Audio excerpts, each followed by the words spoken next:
Bom dia. Vamos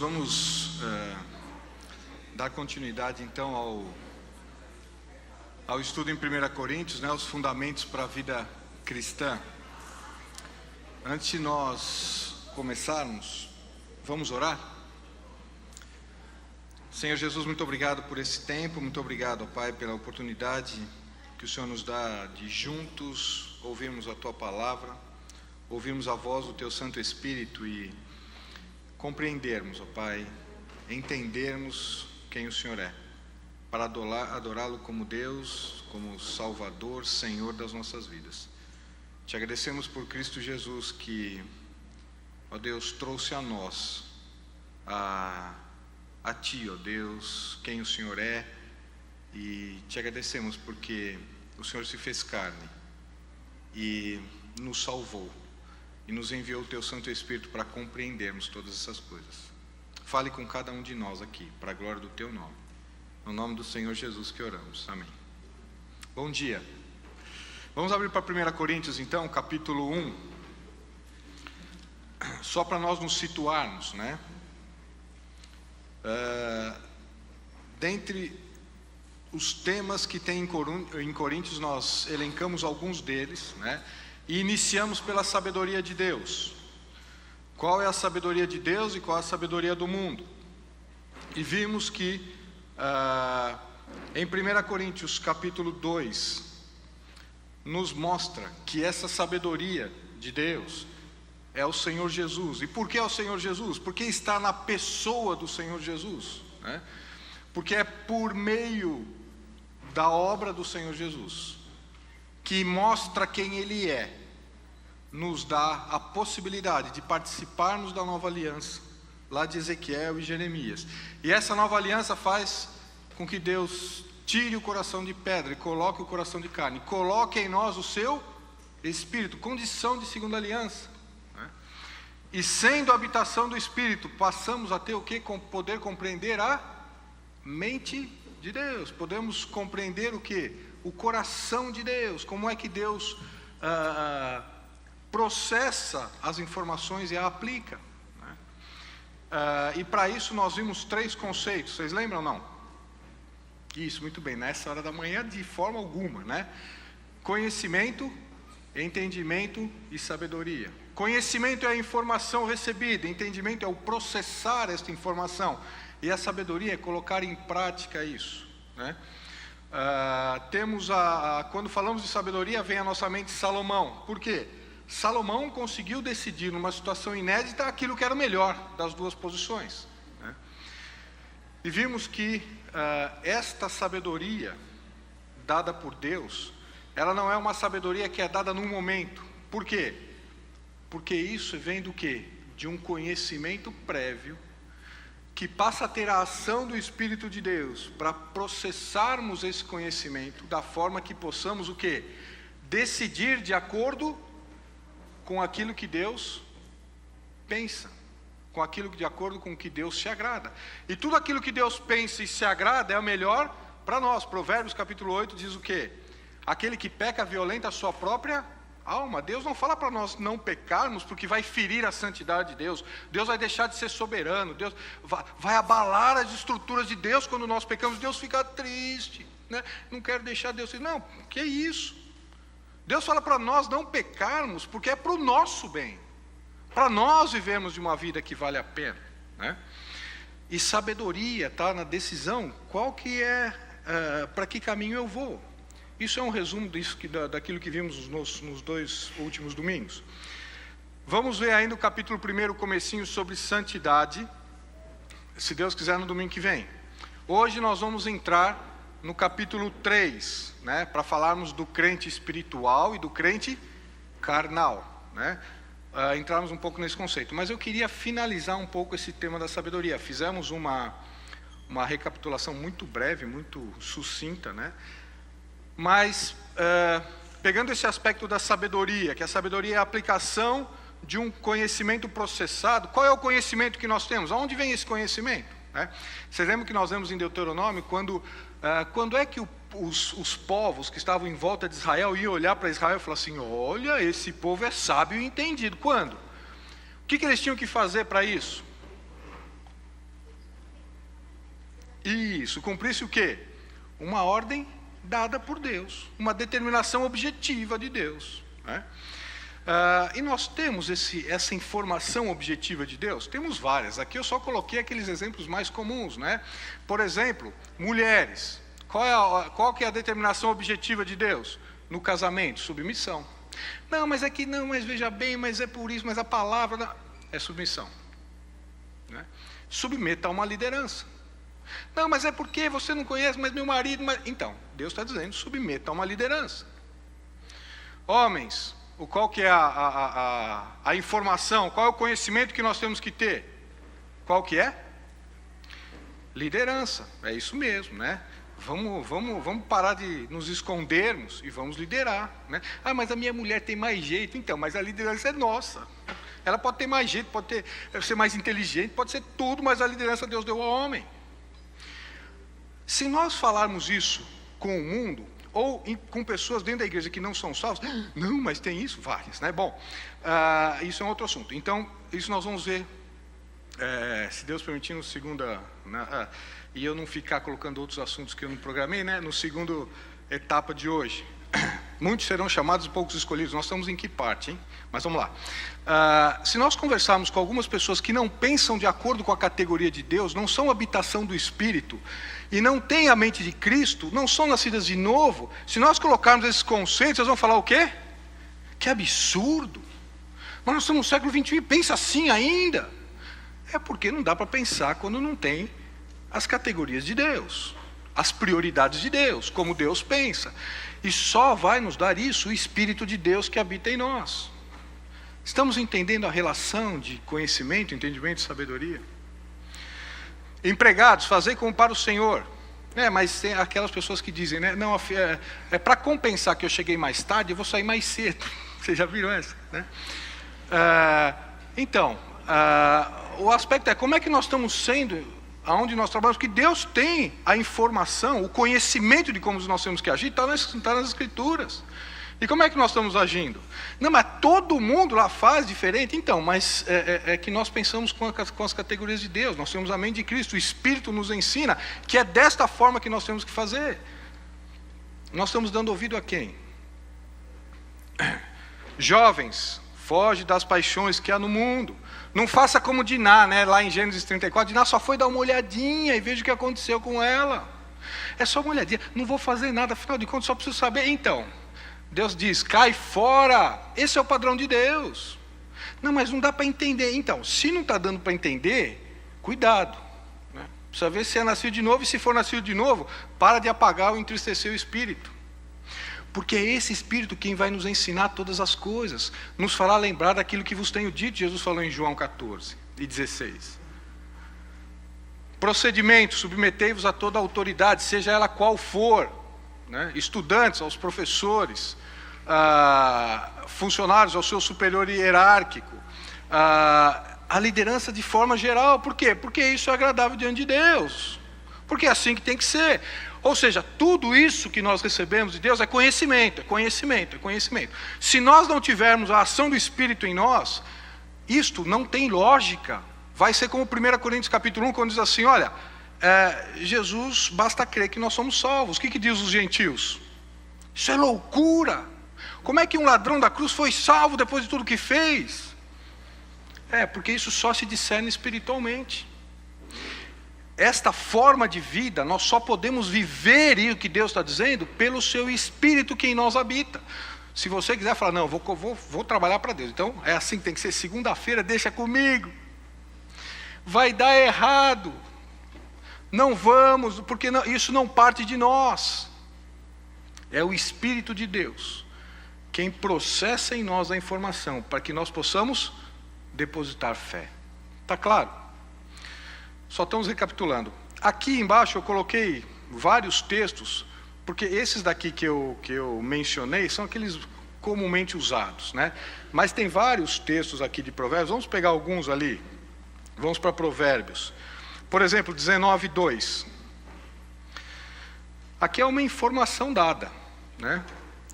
Não é bom proceder sem refletir, e peca quem é precipitado.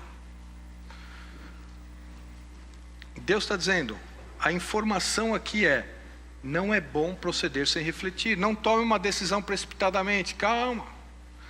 Não, mas eu tenho que tomar na hora. Não, calma. Consulte ao Senhor.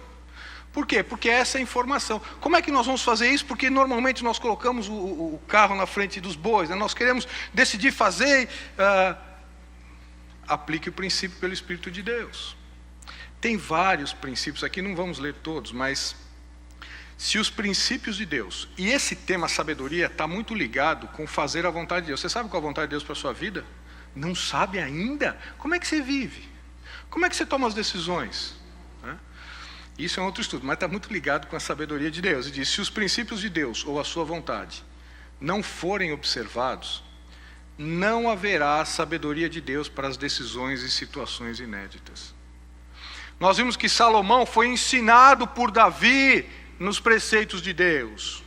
Tinha informação. Qual que era a dificuldade? Bom, como é que eu vou pegar essa informação toda que eu recebi? Agora eu estou numa posição em que eu tenho que decidir, eu tenho que aplicar. Como é que eu faço isso? Eu não consigo processar. E aí o Espírito de Deus deu a ele a sabedoria. Ok? Tiago capítulo 1. Tiago capítulo 1, versículo 5. Todos os textos são importantes, mas atenção a este. Tiago capítulo 1, versículo 5 diz assim: se, porém, algum de vós necessita de sabedoria, peça a Deus, que a todos dá liberalmente, e nada lhes impropera, e ser-lhe-á concedida. Normalmente, quando nós temos alguma coisa para decidir, é esse texto que vem na nossa mente, não é? Ora, está falando para pedir, eu vou pedir, Deus vai me dar, não é isso? A todos dá liberalmente. Então, e quando eu estou numa situação em que eu peço e nada acontece para eu decidir, né? De duas uma, esse texto não é verdade ou há algumas outras informações acerca dele que nós precisamos entender? Alternativa 2, né? Vamos lá. Continuando, versículo 6. Peça, porém com fé. O que é fé mesmo? Vamos lá, me ajudem aqui. Tá bom, isso. Hebreus 11, que mais? Muito bem, numa informação recebida, exatamente. Fé não é um conceito filosófico, não. Eu tenho fé no fundo do meu coração. Como é que você vive? Primeiro, você tem fé em quem, né? Cuidado, que até os demônios creem e tremem. Então, você tem fé em quem? Ou no quê? É em Deus? Tá bom. Qual é a informação de Deus que você está ouvindo e depositando fé? Nenhuma, porque nem conhecer eu conheço. Ou se conheço, não faço do jeito que eu quero. Aí eu vou fazendo do jeito que eu quero. Quando chegou do jeito que eu quero, não deu errado, ou não tem mais saída, aí eu vou para Deus. E aí eu falo, Senhor, me dê sabedoria para decidir, porque agora eu estou enroscado. Esta fé, peça porém com fé. Peça porém com a confiança numa informação recebida. Vamos continuar. Em nada duvidando, pois o que duvida é semelhante à onda do mar, impelida e agitada pelo vento. Não suponha este homem que alcançará do Senhor alguma coisa. Opa, então peraí. Não é para todo mundo que Deus dá? Ele está falando que Deus dá ali, no versículo 5. Se porém algum de vós necessita de sabedoria, peça a Deus que a todos dá liberalmente. Ora, é todos exceto aquele o quê? Que é impelido como a onda do mar. Exceto aquele que pensa que vai ter de Deus alguma coisa. E Deus não vai dar a ele a sabedoria. Por quê? Porque ele não pede com fé. Vamos continuar. Versículo 8. E qual é o problema desse homem? Qual é o problema desse homem que vai pedir e não vai receber? Versículo 8. Homem de ânimo dobre, inconstante em todos os seus caminhos. Quem é essa pessoa? Não, eu não. Não. Mesmo porque eu nem sei muito bem o que significa isso, então, mas eu não sou. O que é homem de ânimo dobre? Somos essa pessoa? Será que nós estamos pedindo sabedoria de Deus. Nós não estamos recebendo, porque a exceção é todos exceto estes, né? Porque nós somos de ânimo dobre. Será que nós somos inconstantes em todos os nossos caminhos? O que significa isso? Tiago capítulo 4, versículo 8.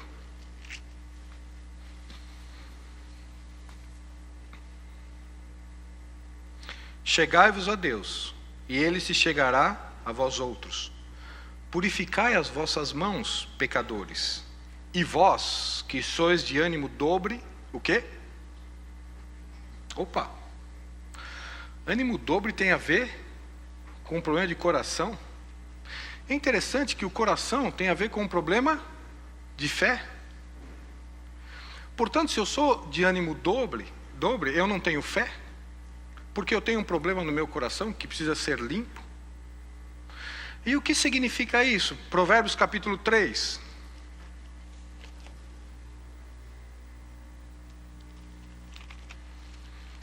Provérbios capítulo 3, versículo 5. O que significa ser inconstante no caminho? Provérbios capítulo 3, versículo 5. Confia no Senhor de todo o teu coração, e não te estribes no teu próprio entendimento.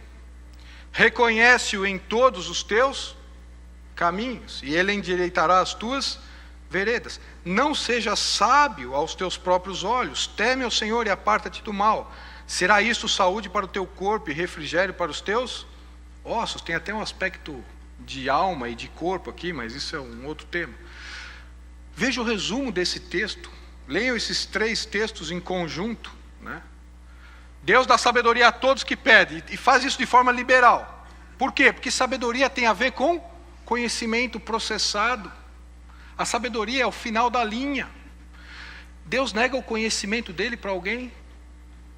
O seu espírito na nova aliança, para que alguém possa entender a mente de Cristo e aplicar? Ninguém, exceto aquele que tem um problema de coração que precisa ser limpo. Se tem um coração que precisa ser limpo, é porque não depositou fé na informação recebida. Em outras palavras, pegando o contexto de Provérbios, eu sei o seguinte: eu conheço a Deus, mas eu conheço as informações, mas assim, olha, por exemplo, eu não vou exercer a liderança na minha casa, não, né? Eu conheço a informação, eu sei, mas olha, mas lá em casa é diferente. Olha, eu vou levando, vamos vendo como é que erro e tentativa. Lembra do domingo passado? Erro e tentativa, vamos ver. E aí chega uma situação que eu tenho que definir. E agora eu tenho que tomar uma posição de liderança. E eu chego: Senhor, me dê sabedoria. Eu vim fazendo tudo aquilo que eu entendia que era correto. Não, mas agora a tua palavra está dizendo isso. Agora eu quero decidir do jeito que o Senhor está falando. O que Deus está dizendo? É isso mesmo, todos acertaram. Não vai dar. Deus não vai dar a sabedoria nesse momento para decidir. Homem de ânimo dobre.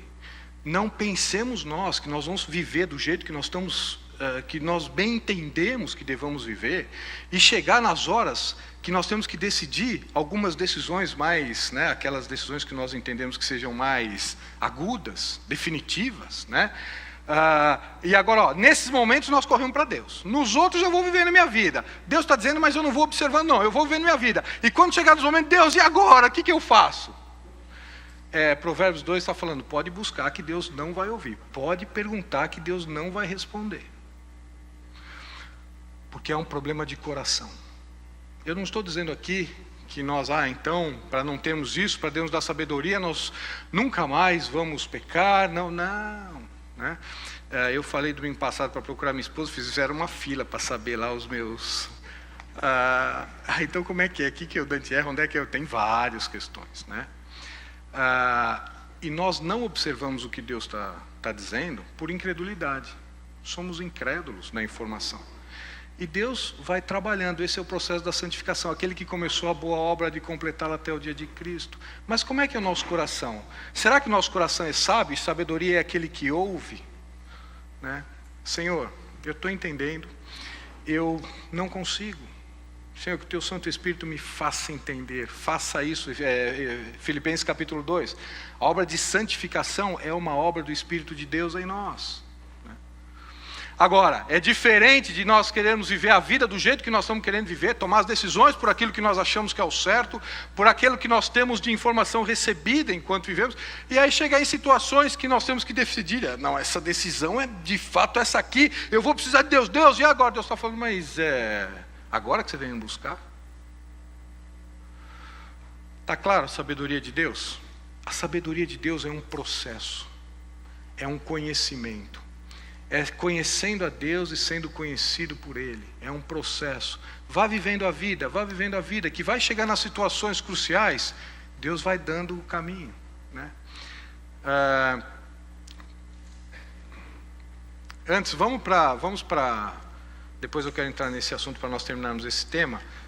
Salmo 25.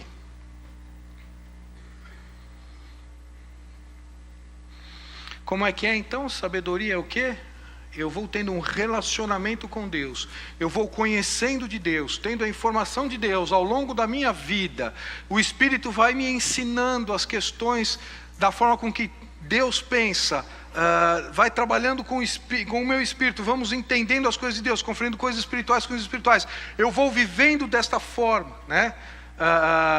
E aí o que acontece? Quando há uma situação para tomar uma decisão, Senhor, como é que eu faço? E o que Deus responde?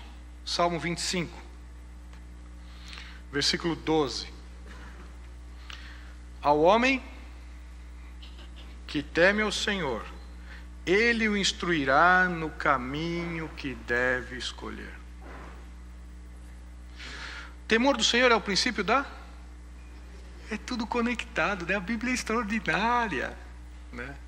Olha aí. Se o temor do Senhor é o princípio da sabedoria, sabedoria é ter um relacionamento com Deus, buscar a informação de Deus, o conhecimento de Deus, para que o Espírito vá nos ensinando ao longo da nossa vida. Quando chegar na hora de decidir, este homem que teme ao Senhor e que tem a sabedoria de Deus vai saber tomar a decisão correta, porque Deus vai instruir no caminho que ele deve seguir. Versículo 14: a intimidade do Senhor é para que aqueles que o temem, os quais Ele dará a conhecer a sua aliança. Qual é a aliança? De Ezequiel 36, Jeremias 31, de que o Espírito iria habitar em nós, iria nos dar o entendimento. Que extraordinário! Mas a Bíblia faz todo sentido, né? 1 Reis capítulo 3. No final de domingo passado, um jovem veio falar comigo sobre uma consideração que nós fizemos, e é muito precioso isso, e eu falei, não, eu preciso dividir com todos, né? A pergunta foi, 1 Reis capítulo 3, versículo 12. Deus falando com Salomão, dizendo: eis que faço segundo as tuas palavras, dou-te coração sábio e entendido, de maneira que, antes de ti, não houve teu igual, nem depois de ti o haverá. Mateus capítulo 12. Mateus capítulo 12, versículo 42. A rainha do sul, ó rainha de Sabá, se levantará no juízo com essa geração e a condenará, porque veio dos confins da terra para ouvir a sabedoria de Salomão. E eis aqui está quem é maior do que Salomão. E agora? Não houve e nem haverá, não é verdade? E Jesus surgiu. E pegou Deus, olha, Deus não sabia que isso ia acontecer com Salomão, aí ele prometeu aquilo, mas depois Jesus viria e, mas Jesus é maior que Salomão, e como é que faz? O texto de Reis não é bem assim? Normalmente nós espiritualizamos, quando nós não entendemos a Bíblia, normalmente nós espiritualizamos, né? Porque não é bem assim, né? Eu ia dar outros exemplos, mas não, vamos lá. E agora? Como é que fica? Não houve e não haverá maior que Salomão, e Jesus é maior que Salomão, e agora? Nós temos que entender que Salomão teve a sabedoria de Deus, e não houve e nem haverá homem mais sábio daquele que recebeu a sabedoria de Deus. O ponto é que Jesus é a sabedoria de Deus. É a essência de Jesus, ou é a essência de Deus, a sabedoria. E Ele nos faz conhecer um pouco dessa sabedoria. Ele falou, vocês querem entender a sabedoria de Deus? Porque, volto a dizer, a Bíblia não é um livro de filosofia, não é um livro de conceitos que nós vamos ficar conversando sobre premissas, né? Não. A Bíblia é algo vivo, é vida. Ora, sabedoria, o que é sabedoria? E Jesus falou, eu sou a sabedoria. Senhor, então, explica um pouco melhor. Lá em casa, às vezes a Larissa fala, fala de outro jeito que eu não entendi, né? Explica um pouco melhor. E Jesus fala, vocês querem entender o que é sabedoria? Vocês querem entender o que eu sou? Eu sou o que sou? Vocês querem entender? Olhe para Salomão. Salomão é uma sombra, Salomão é uma parte, Salomão é um pedaço daquilo que eu sou. A sabedoria é minha essência. Vocês querem entender o que é? Deus diz, eu sou o quê? Justo. A essência de Deus é ser justo. Senhor, então, explica um pouco melhor o que é justo. Ele fala, eu vou dar a lei para vocês entenderem o que é justiça. Deus deu outras características, tem várias, né? Outras características, o que Deus é? Santo. Deus é santo. Senhor, eu sei, um conceito de santo, separado, explica melhor.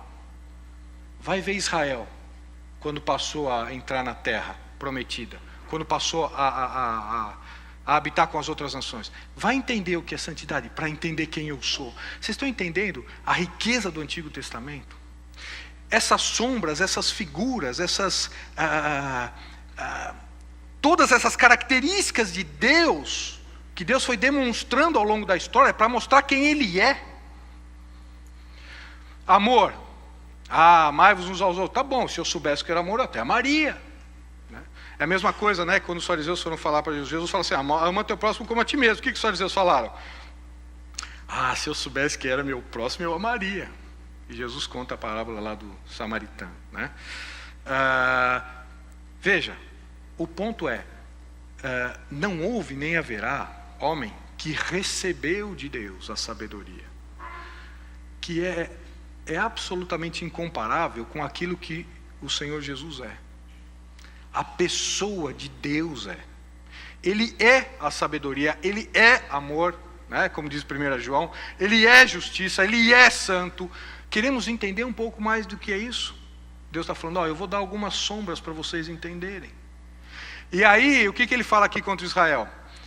Ele fala, a rainha de Sabá marcou uma audiência, deu presentes, ficou admirada com o conhecimento de Salomão. E Salomão é um pedaço, Salomão é uma parte, Salomão é uma sombra.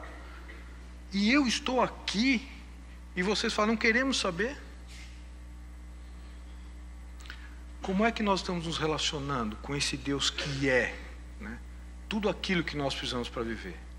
E o nome de Jesus é o quê? Isaías 9,6, como é que é? Um filho, um menino nos nasceu, um filho se nos deu, o governo estará sobre os seus ombros, o seu nome será maravilhoso, conselheiro, Deus forte, Pai da eternidade, príncipe da paz. Você já buscou esses conceitos? É tudo aquilo que nós precisamos para viver, né? Um Deus dessa forma. Nós já buscamos entender esses conceitos na Bíblia, das vezes em que Deus foi maravilhoso, em que Deus foi conselheiro, Deus forte, Pai da eternidade, príncipe da paz, Pai, né? Pai da eternidade, aquele que tem a eternidade na sua mão. Você está preocupado com o dia de amanhã? Se nós não entendemos isso, como é que nós vivemos, hein? Como é que nós acordamos segunda-feira para ir trabalhar? Não dá para viver, ou vai viver por erro e tentativa, vai levando a vida. E Deus falou, eu vim para que tenham vida e a tenham abundância. E nós não conhecemos o quem é Deus, esses conceitos de Deus, a sua essência. Queremos amar-vos uns aos outros, né? Se nós não entendermos o que é o amor de Deus, quem Deus é, não dá para amar uns aos outros. E assim por diante. Então, não houve nem haverá homem, mas que não se compara com Jesus, que é a essência desses conceitos. Ok? Jesus é Deus. Eu sou o que sou, né? Jeová. Lá de Êxodo 3, João 8.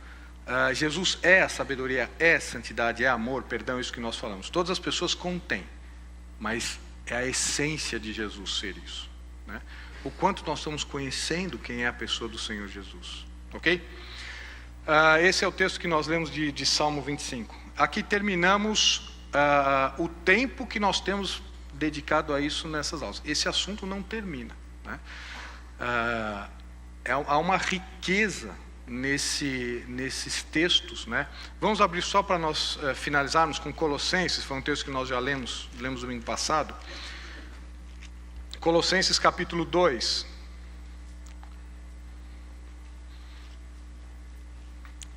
Versículos 2 e 3. Para que os seus corações sejam confortados, vinculados juntamente em amor, e tenham toda a riqueza da forte convicção do entendimento, para compreenderem plenamente o mistério de Deus, Cristo, em quem todos os tesouros da sabedoria e do conhecimento estão ocultos. Você quer ter sabedoria? Você quer receber a informação de Deus para decidir corretamente? Conheça a pessoa do Senhor Jesus. Conhecendo a pessoa do Senhor Jesus, vamos conhecer a Deus. Por quê? Nunca ninguém jamais viu a Deus. O Deus que está no seio, o Deus unigênito que está no seio do Pai foi quem o revelou. Vocês querem ver? Uma característica de Deus, vamos lá, me ajudem. Mas que Ele aplica a nós. Isso, muito bem, perdão, né? É porque é o exemplo que eu tinha. Perdão. Vocês já foram perdoados por Deus? Claro, estamos aqui, né? Mas nós nunca vimos a Deus. Como é que nós sabemos que Ele nos perdoou? A fé? Como é que nós sabemos o que é perdão se nós nunca jamais vimos a Deus? Deus perdoa, Deus é perdoador, que bom, Deus perdoa os meus pecados. Então, mas nunca jamais vi a Deus. Como é que nós sabemos disso? Porque o Deus unigênito que está no seio do Pai nos ensinou o que é perdão. Jesus perdoou. Deus é amor. Alguém já viu a Deus? Como é que nós sabemos que Deus ama? Temos que parar com esses conceitos filosóficos. Ai, que bom, Deus é amor. Não, quero saber na minha vida isso. Como é que eu aplico isso? Como é que Deus é amor na minha vida? Como é que nós sabemos que Deus é amor? Não existe maior amor daquele o quê? Que deu a sua própria vida. Morreu por um outro. Isso é amor. Por que nós sabemos que Deus é amor? Porque o Deus unigênito que está no seio do Pai foi quem o revelou. Jesus amou. E nos amou até o fim, né? Até a morte, a sua morte de cruz. É por isso que para nós conhecermos, e aí Felipe chega, não meu filho, né? O Felipe da Bíblia, chega, nem o Felipe Piau, chega para Jesus e fala: Senhor, mostra-nos o Pai. O que Jesus fala? Mas Felipe, tanto tempo com você está pedindo para mostrar o Pai? Em outras palavras, Jesus falou: isso é o que você acha que eu estou fazendo até agora? Porque eu e o Pai somos um. Você quer conhecer profundamente a Deus? Profundamente? Conheça o Senhor Jesus. Ele é quem nos revela o Pai. E como conhecer o Senhor Jesus? Somente pelo Espírito que Ele nos deu. Pela nova aliança. Vamos conseguir compreender a mente de Deus, o coração de Deus. É isso que diz 1 Coríntios capítulo 1 e o finalzinho do 2. Ok, podemos dar de tema? Dúvidas? Várias. Precisamos perguntar para o autor das Escrituras, né? Mudando de assunto, mudamos de tema. 1 Coríntios capítulo 3, vamos lá. Ih, Dante, acho que você errou o slide, né? Você está falando da Bíblia. 1 Coríntios capítulo 3. O que é isso? Vocês lembram? Eu já comentei, alguns de vocês já sabem, né? Quem que é esse aqui? Para os mais velhos, os mais novos não sabem, os meus exemplos, os mais novos falam do que ele está falando, né? É o Huguinho, né? O Huguinho é esse patão, né? Oi? Ele cresceu mais do que as outras crianças, né? A cabecinha dele era igual das outras crianças, só que ele cresceu muito. E esses os outros patinhos não queriam brincar com ele, né? Por quê? Porque ele quebrava tudo. Ele ia sentar num balancinho, ele quebrava, porque ele era grandão, mas a cabeça dele era pequenininha, né? Ele pensava como criança, só que ele era grandão, né? E para nós estudarmos o crente carnal e o crente espiritual, nós temos que entender a figura do Huguinho, né? tem tanta gente com tantos anos de igreja, com tanta informação recebida, e é um Huguinho. E ele falava, o Guinho quer brincar. E ele tinha a voz mais assim, né? Ele falava, o Guinho quer brincar.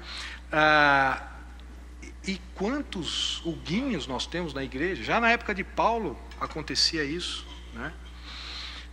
E aqui nós vamos entrar no tema do crente carnal e o crente espiritual. 1 Coríntios capítulo 3, versículo 1. Eu, porém, irmãos, não vos pude falar como a espirituais, e sim como a carnais, como a crianças em Cristo. Essa palavrinha no original é néfios, nós já vamos chegar lá. Leite vos dei a beber, não vos dei alimento sólido, porque ainda não podeis suportá-lo. Nem ainda agora podeis, porque sois carnais. Porquanto havendo entre vós ciúmes e contendas, não é assim que sois carnais? E andais segundo o homem? Quando, pois, alguém diz, eu sou de Paulo, e o outro, eu de Apolo, não é evidente que andais segundo os homens? Quem é Apolo? E quem é Paulo? Servos por meio de quem cresces, e isso conforme o Senhor concedeu a cada um. Eu plantei, Apolo regou, mas o crescimento veio de Deus. De modo que nem o que planta é alguma coisa, nem o que rega, mas Deus que dá o crescimento. Ora, o que planta e o que rega são um, e cada um receberá o seu galardão, segundo o seu próprio trabalho. Crente espiritual e crente carnal. Primeiro, se Deus quiser, nós vamos olhar ainda sobre aqueles que vivem na carne de Romanos capítulo 8. Não são estes que Paulo está se referindo aqui. Paulo está se referindo aqui a crentes. Paulo está se referindo aqui a nascidos de novo. Crente carnal não é o crente que vive no pecado. Não sei de onde veio essa ideia. Não, olha, a pessoa, ela frequentou um tempo a igreja, agora está no mundo. Está no mundo, está vendo no pecado, Deus não repreende, tal. Mas ele é crente, mas ele é um crente carnal. Com base em que se fala isso? Porque com esse texto não. Aqui está dizendo o quê? Carnal está dizendo características de crianças, características de néfio, características de crianças. Vocês querem saber o que é uma criança carnal? Se a gente poderia usar esse exemplo comparativamente, vai aqui no Semear nas classes e vê como é que está lá, né? Vê se está todo mundo sentadinho assim, ouvindo, esperando, né? Nem pisca o olhinho para ouvir a historinha que estão contando lá. Que é isso, tem que segurar, senão eles pulam pela janela, né? Eles saem arrastando, entram embaixo dos berços, e você tem que segurar, não, vem cá. São as crianças.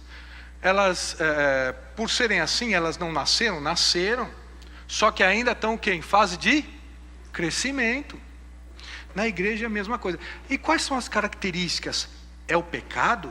Não, nós já vamos ver que não. Quais são as características dessas crianças aqui, ó? Eu sou... nenhuma crítica não, viu? Eu só tô tentando exemplificar. Vocês são... qual que é o filósofo ou aquela pessoa lá do século XVI, XV, XII, XVIII? Eu sou desse, eu sou daquele, mas que linha que você é? Do que nós estamos falando, hein? O que eles fizeram para a nossa salvação? Foram irmãos em Cristo, lá no passado, tiveram uma vida com Deus excelente, deixaram os ensinos ótimos, mas quem nos salvou foi o Senhor Jesus. Conheço pessoas que gastam tempo estudando até como aquelas pessoas, que hora aquelas pessoas dormiam, mas não conhecem nada das Escrituras. Que história é essa? Como assim? Nós somos de quem mesmo? Quem é Paulo? Quem é Apolo? Quem é fulano de tal? Quem é Beltrano? Quem são essas pessoas? Pessoas que Deus usaram na época, que foram usadas por Deus, como Paulo está falando, né? Vão receber o galardão, mas quem nós temos que conhecer, quem nós temos que firmar a nossa fé no Senhor Jesus? O que Deus está dizendo? E ele diz, quem é Apolo? Quem é Paulo? Outra característica, né? Denominação, né? Agora tem de tudo para onde é lado, né? Você é o quê? Você é isso, você é aquilo, mas você é reformado, você não é, você é tradicional, você é da convenção, você... Do que nós estamos falando, hein? Do que nós estamos falando? Eu não estou aqui ensinando absolutamente o ecumenismo, porque o ecumenismo vai ser a Babilônia, a religião do anticristo lá na tribulação. Absolutamente isso, hein? Mas se temos a mesma fé no mesmo Deus das Escrituras, nós estamos falando o que mesmo, hein? Tem alguns que não chamam nem irmão, chamam primo, né? Você já vê, tem uns primos lá da igreja tal. Que história é essa? Né? Não, porque tem uma prática assim, assada, é A, B, C. Não, mas quem morreu por nós? O que nós estamos falando? E Paulo fala, para de ser criança, cresce. Chegou na hora, nós vamos ver Hebreus, né? Paulo falando com eles ali, depois ele olha para cima e fala, mas está na hora de crescer. Está na hora de conhecer o Senhor Jesus. E fica aí, vendo, mas é isso, mas é aquilo, mas eu não gostei, né? Fulano nem me cumprimentou hoje. Vamos crescer, né? Mas vamos ler os textos, que senão eu começo a explicar, começa a atrapalhar, né? Hebreus capítulo 5. A Bíblia é autoexplicativa, não precisamos ficar explicando muito não. Vamos lá, Hebreus capítulo 5, versículo 11. E aqui o escritor aos Hebreus está falando sobre o sacerdócio segundo Melquisedeque. E ele começa a falar naquela empolgação. Então, Jesus é nosso sumo sacerdote, não pela lei de Moisés, porque senão teria que ser levita, mas ele não é levita, ele era da tribo de Judá. Se ele é da tribo de Judá, como é que ele pode ser nosso sumo sacerdote? Porque ele é nosso sumo sacerdote segundo a ordem de Melquisedeque. Ele está explicando isso.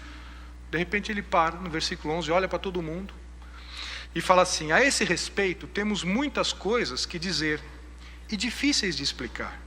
Porquanto vos tendes tornados tardios em ouvir, pois com efeito, quando devíeis ser mestres, faz tempo, hein?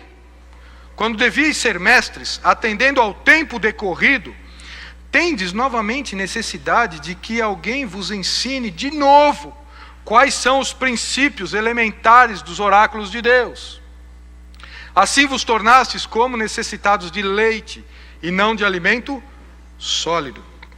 Ora, todo aquele que se alimenta de leite é inexperiente na palavra da justiça, porque é néfios, porque é criança, porque é a mesma palavra de 1 Coríntios capítulo 3, porque é bebezão, cresce. Para, pelo tempo decorrido, vocês deviam estar ensinando. Vocês ainda estão querendo saber. E quais são os oráculos de Deus? Vamos só abrir um parênteses e a gente já volta para cá. Hebreus capítulo 6, versículo 1. Por isso, pondo de parte os princípios elementares da doutrina de Cristo, deixemos-nos levar para o que é perfeito, não lançando de novo a base do arrependimento, de obras mortas e da fé em Deus, e o ensino de batismo e da imposição de mãos, da ressurreição dos mortos e do juízo eterno. Isso faremos se Deus permitir. Vamos entender quem é o sumo sacerdote segundo Melquisedeque. Vamos entender o que é uma vida com Deus, na sua intimidade, para termos sabedoria na hora da decisão. É importante falarmos de arrependimento, de perdão, da ressurreição. Eles tinham problemas com a ressurreição, Coríntios, né? Será que Jesus ressuscitou mesmo? E Paulo fala, se Jesus não ressuscitou, nós estamos perdendo tempo, vamos embora para casa. Ele fala, deixa isso de lado e comece a conhecer profundamente. Mas sabe qual é o problema? Sabe por que nós não deixamos isso de lado? Porque nós não conhecemos o que é arrependimento. Nós não sabemos o que é perdão. Nós estamos acostumados com a vida. Vai chegando, vai sentando, vai ouvindo. De repente passa tantos anos, nós nos acostumamos até com os jargões, né, que são usados na igreja, algumas palavras, algumas expressões, e nós estamos acostumados. E Paulo está dizendo, entendemos, fomos alcançados pela graça salvadora, entendemos arrependimento, perdão, a graça do Senhor, vamos seguir para o conhecimento do Senhor. Voltando aqui, no capítulo 5, versículo 13. Ora, todo aquele que se alimenta de leite é inexperiente na palavra da justiça, porque é criança, mas o alimento sólido, para quem que é o alimento sólido? O leitinho então é para o inexperiente, para a criança, né? Para o bebezão, para o bebezão. Mas o alimento sólido é para os adultos, para aqueles que, como é que eu me torno adulto então? Senhor, eu preciso saber, como é que eu vou dando esses passos para chegar na maturidade? É para os adultos, para aqueles que, pela prática tem as suas faculdades exercitadas para discernir não somente o bem, mas também o mal. Conhecimento com prática, Jesus falou sobre isso, né? Aquele que ouve a palavra e pratica, eu vou comparar. Aquele que ouve a palavra e não pratica, eu vou comparar quem é. Quem que é aquele que ouve a palavra e não pratica? Isso, muito bem. Quem construiu a sua casa sobre a areia. Vai bater a tempestade, vai bater o vento e vai desmoronar. Vai ser um bebezão. Vai falar, também Deus me deu isso, também não oro mais. Não leio mais a Bíblia, também não vou mais ler a Bíblia, Senhor. Para de ser bebezão. Cresce. Só vai crescer pela prática daquilo do que está ouvindo. Ou depositamos fé, ou não queremos naquilo que estamos lendo. Ou isso é um livro de filosofia, que nós só queremos saber conceitos. Porque se for isso, vai vir a tempestade e vai derrubar a casa, é Jesus que está dizendo. E aquele que ouve e pratica, ouve que, Senhor, olha, não estou entendendo muito bem isso não, né? O que o Senhor está dizendo aqui, se eu pensar com as minhas categorias, não faz sentido. Senhor, dá-me entendimento, Deus dá um entendimento, depositamos fé, é assim que Deus está dizendo que é para fazer, é assim que nós vamos fazer, né? Comece a praticar isso.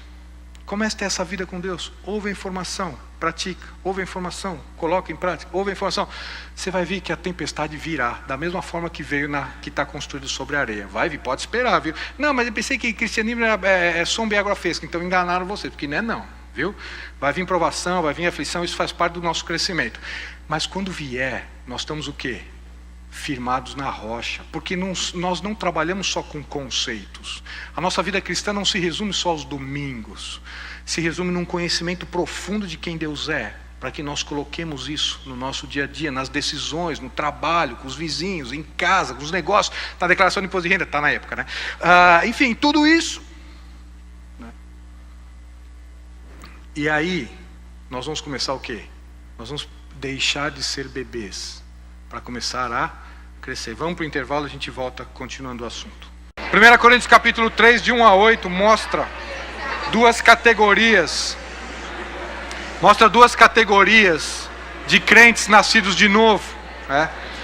Nós temos os crentes nascidos de novo, que são chamados por Paulo como espirituais, e temos os crentes nascidos de novo, chamados por Paulo como carnais. Qual é a diferença de um para o outro, né? A diferença dos crentes carnais para os crentes espirituais é a idade, né? Como trata da informação recebida, né? Aqueles crentes que ouvem a informação,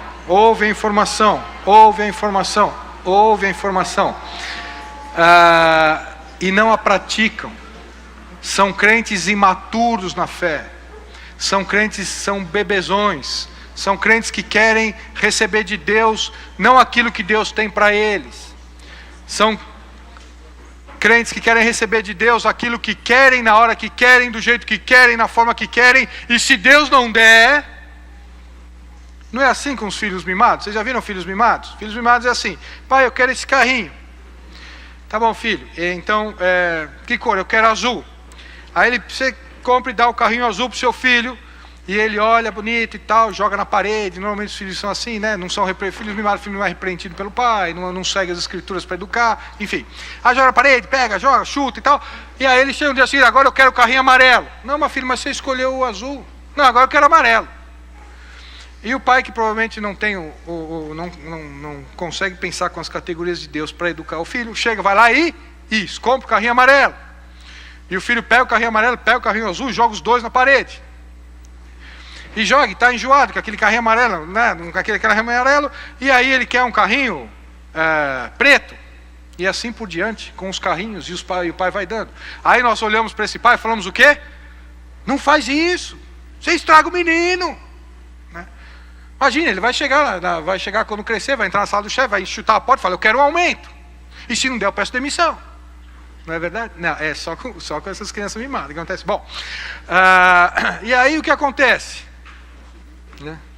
Cria uma criança mimada. Isso é muito ruim para os nossos filhos, não é? Nós não vamos querer isso para eles, não é verdade? E por que nós queremos ser assim diante de Deus? Deus, é do jeito que eu quero, da forma que eu quero, né? É no tempo que eu quero. Deus, estou esperando, Deus não deu, Deus também, né? Vou ficar emburrado, não oro mais. Mas Deus tem como lidar conosco. Bom, já voltaram? Sentaram? Vamos lá. Hebreus capítulo 5, continuando. Versículo 13. Ora, todo aquele que se alimenta de leite é inexperiente na palavra da justiça, porque é néfios. Mas o alimento sólido é para os adultos, para aqueles que pela prática, o que é praticar a palavra? É eu ouvir e depositar fé nessa informação e viver de acordo com o que Deus está dizendo. Não, mas eu entendo que é diferente, não, mas no século XXI, não, mas é porque todo mundo pensa diferente, não, mas na minha vizinhança, não, mas no trabalho, não, mas todo mundo pensa diferente. Você crê em quem? Em Deus? Então faça o que Deus está dizendo. Ou mudamos de nome, né? Lembra de Alexandre? Muda de atitude ou muda de nome. Pela prática, tem as suas faculdades exercitadas para discernir o quê? Discernir? Discernir é tomar uma decisão certa entre o bem e o mal? Não é? Não tem a ver com sabedoria? Não tem a ver com aquele conhecimento que eu processei e eu vou vivendo de acordo com ele, quando chega na hora de decidir, eu decido correto? A Bíblia é toda conectada. Eu acho extraordinário em Deus, que Deus fala a mesma coisa desde Gênesis, ao longo da história inteira, só que de formas diferentes. Ele vem falando a mesma coisa, só que de formas diferentes. Fala a mesma coisa de formas diferentes, né? Tem as faculdades exercitadas para discernir não somente o bem, como também o mal. Tiago capítulo 1, versículo 22. Nós vamos usar esse texto de novo um pouco mais para frente, e talvez não hoje, né, por causa do horário, mas eu vou usá-lo aqui e depois nós vamos repetir quando nós tratarmos os chamados e os escolhidos, né? Tiago capítulo 1, versículo 22. Se nós só recebermos a informação, nós já temos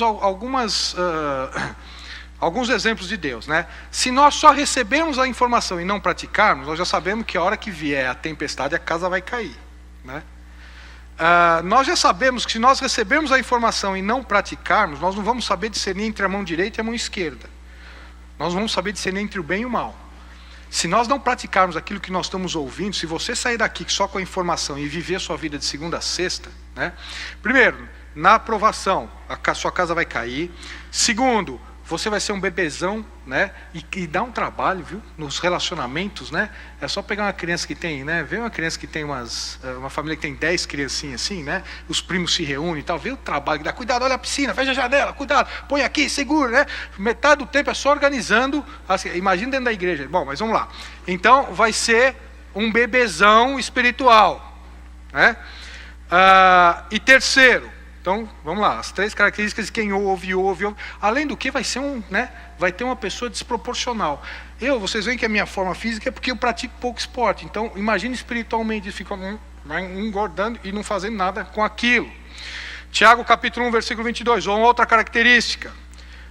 Tornai-vos, pois, praticantes da palavra, e não somente ouvintes. O quê? Vocês gostam de ser enganados? Enganando-vos a vós. Vocês gostam de ser enganados? De jeito nenhum, que é isso. Eu vou fazer um negócio, vou comprar um carro só. Você chega em casa, fui enganado. Você fica o quê? Chateado, fui enganado. Aquilo que era para eu ter comprado, paguei aquele preço, recebi outra coisa. Nos negócios. Você é enganado numa amizade. Você é enganado. As pessoas não gostam de ser enganadas, não é verdade? E Deus está dizendo que se nós ouvirmos a palavra e não colocarmos em prática, nós estamos nos enganando. Sabe por que vai servir isso? De nada. Sabe o que vai servir as escrituras na hora que tem que decidir? Na hora da sabedoria, na hora de aplicar, sabe o que vai adiantar? Nada. Não seja só ouvinte. E se você não for praticante, nós estamos nos enganando a nós mesmos. Por quê? Versículo 23. Se alguém é ouvinte da palavra e não praticante, assemelha-se ao homem que contempla no espelho o seu rosto natural, pois a si mesmo se contempla. É extraordinário esse exemplo, né? A palavra de Deus mostra quem nós somos e quem Deus é. E toda vez que a gente tem essa visão, né, nós começamos, essa distância, como Jó, essa distância começa a ficar tão grande, nós começamos a ser servos, né? Tem pessoas que estão determinando, Deus determina o que o Senhor, como é que é, eu nem sei essas expressões, mas determinar para Deus, né? Estou mandando e tal, eu falo, é o Deus da Bíblia? Então você precisa conhecer um pouquinho melhor, viu? Porque a hora que você começar a conhecer o Deus da Bíblia, você vai começar a conhecer quem você é. Agora que você começar a conhecer quem você é e o Deus da Bíblia, essa distância vai ficar tão grande que a única coisa que nós vamos fazer é aquilo que fizeram aqueles que se encontraram com Deus, né? Com Jesus com Deus na pessoa de Jesus. O que eles fizeram? Isso, Isaías, João, Moisés, o que eles fizeram? Cai com o rosto em terra e adora, porque Ele é o Senhor e nós somos os servos. Que história é essa? Não, porque agora nós vamos orar aqui e determinar que Deus... Como é que é? O Deus da Bíblia? Precisa conhecer mais. Pois a si mesmo se contempla e se retira, para logo se esquece de como era a sua aparência. Mas aquele que considera atentamente na lei perfeita, lei da liberdade, isso é extraordinário, né? Lei e liberdade, como é que isso convive? Mas isso é um outro estudo. Na lei da liberdade, nela persevera, não sendo ouvinte negligente, mas operoso praticante. Gente, preste atenção, por favor. O que está dizendo o texto? Vai viver uma vida religiosa, vai ser um homem espiritual de mão cheia, vai andar, que parece que vai ter uma nuvenzinha que o guia. Nada disso. O que está dizendo o texto? Vai ser mais operoso praticante, esse será feliz ou bem-aventurado no quê? No que realizar, em tudo. Mas isso aqui serve então para o meu trabalho, em casa, nos negócios, na família, nos relacionamentos, com os amigos, como usar o dinheiro, em tudo. Salmo 1 diz isso, né? Abram lá, Salmo 1.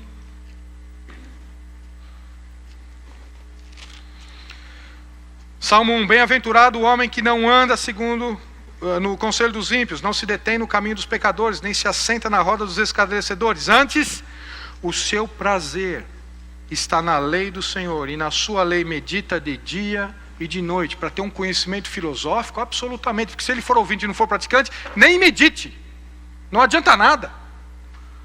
Se tiver as Escrituras, se tiver a Bíblia como um conhecimento apenas, deixe de lado, tem tanta outra coisa no mundo, aí tanta filosofia, vá atrás de outras coisas. Agora, se for para meditar e viver, olha o que acontece. Ele é como a árvore plantada junto à corrente de águas, que no devido tempo dá o seu fruto, e cuja folhagem não murcha. E tudo quanto ele faz será bem. Por quê? Porque ele é especial, porque ele tem um QI maior, porque ele consegue, as pessoas se ajudam. Não, nada disso. Porque ele aplica os princípios do Criador para como vivermos de uma forma adequada. E aí, a Bíblia fala que nós temos que trabalhar como se para o Senhor. Provavelmente você no seu trabalho, se estiver fazendo isso, vai ser o melhor no seu trabalho, sabia disso? Se tiver aquelas fotografias, como tem em alguns lugares, né? O funcionário do mês. Você deve estar concorrendo a todo mês, porque você está trabalhando como para o Senhor. Você não trabalha só porque seu chefe está lá, né? Meu chefe não vai hoje, vou chegar mais tarde, almoçar 2h30 e sair mais cedo. Como assim? É para ele que você trabalha? Você precisa entender o que Deus está dizendo sobre essa relação. Como é que você está amando? Né? Eu vou amar só para os outros verem, assim, na igreja, mas eu não vou amar muito. Então, nós estamos entendendo que o que Deus faz, e Ele ordena na sua palavra para nós fazermos, e é ordem, né? Vai falar, não, Deus está te dando um conselho. Não. O presidente da empresa não dá um conselho para o estagiário, dá? Já pensou? O presidente da empresa encontrou com o estagiário e ele chegou atrasado aquele dia. Ele chega no elevador e fala assim, oi, tudo bem, né? Então, olha, eu quero te dar um conselho. Procura chegar no horário. O estagiário fala, não vou seguir o conselho dele, não.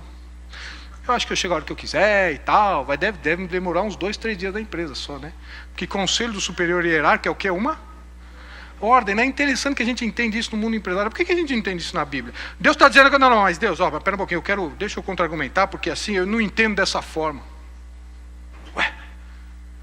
Um conselho de Deus é uma ordem. Então todas as ordens que Deus der para nós, se nós a observarmos e praticarmos esse conhecimento, Deus está dizendo que você vai ser bem sucedido. Por quê? Porque o relacionamento entre marido e mulher, da forma com que está na Bíblia, funciona. Porque Deus que fez, Ele falou que é assim. Como educar os filhos? Não, mas o meu filho é especial. Meu filho é mais inteligente do que as outras crianças, está vendo? Olha, ele já sabe até segurar o copo na mão. Tem todas essas histórias, né? Que o nosso filho sempre é aquele filho que eu consegui com 2 dias mais cedo que todas as outras crianças, ele já deu o primeiro passinho, então ele é mais especial. Eu vou tratá-lo diferente. Não, trata do jeito que Deus está falando. vai precisar repreendê-lo, vai precisar exortá-lo, vai precisar dar umas palmadas. Não, mas porque hoje em dia, não interessa o que hoje em dia estão dizendo, não interessa o que Deus está dizendo para fazer. E pior que nós não fazemos, dá errado, e nós falamos, Deus, mas onde o senhor estava? Ele falou, eu estava aqui. É você que não veio me ouvir.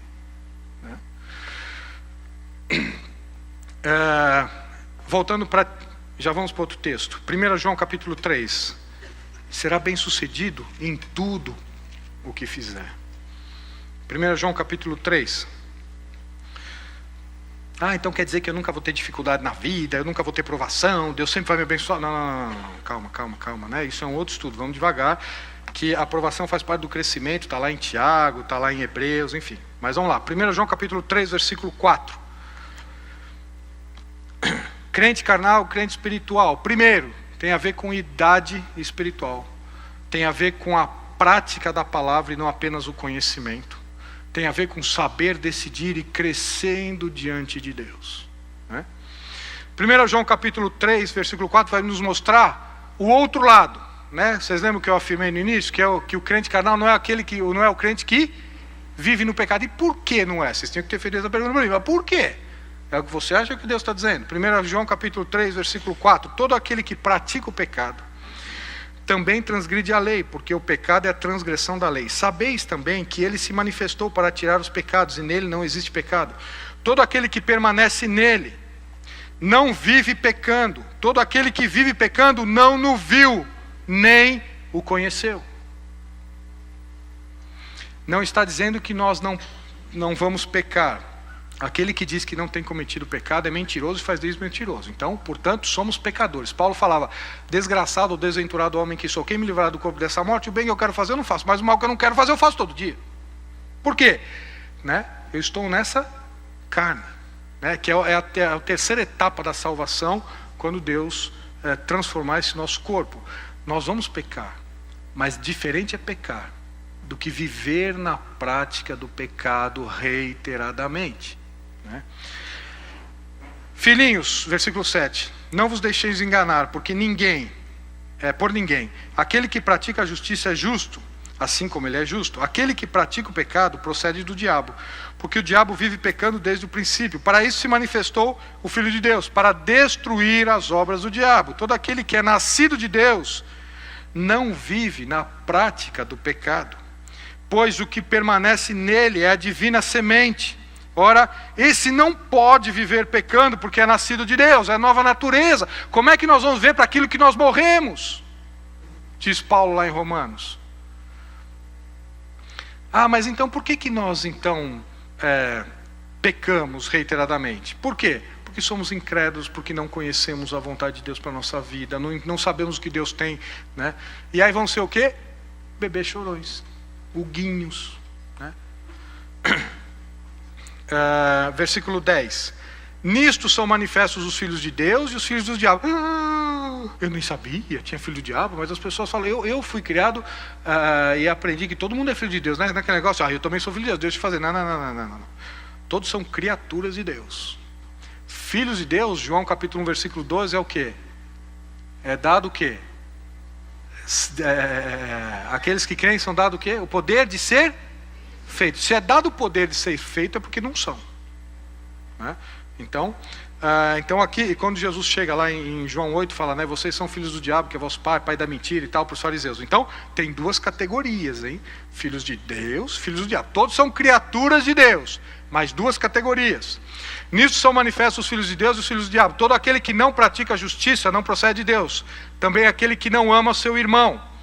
Como é que eu sei que eu pratico justiça? Como é que é? Já vamos ver o que é justiça aqui. Como é que eu sei? Vê como é que é o seu relacionamento com o seu irmão. Sabe como é que nós medimos essa temperatura aqui? Nesse relacionamento aqui. Não, eu amo a Deus lá no fundo do meu coração. Eu odeio todo mundo, detesto todo mundo, não quero ninguém na minha frente, não amo ninguém. O que nós estamos falando? Esse relacionamento aqui, é medido aqui, Porque a mensagem que ouvistes desde o princípio é esta, que nos amemos uns aos outros. Não segundo Caim, que era do maligno e assassinou o seu irmão. E por que o assassinou? Porque as suas obras eram más e as do seu irmão justas. Ele está falando de amor, por que vem falar de justiça e obras aqui? Mas misturou os conceitos, hein, João? Não, misturou não, eles estão totalmente entrelaçados. É que um nós não vemos, né? É que o outro nós vemos. Não é assim? Se com a tua boca confessares a Jesus como Senhor, e em teu coração creres que Deus os ressuscitou dos mortos, será salvo.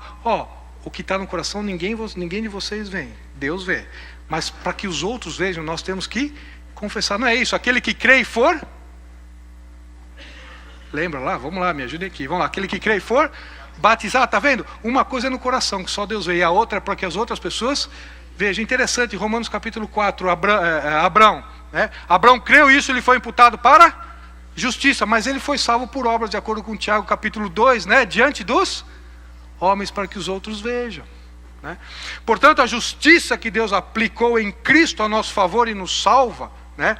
É uma coisa que Deus está vendo. Mas como é que os outros vão ver?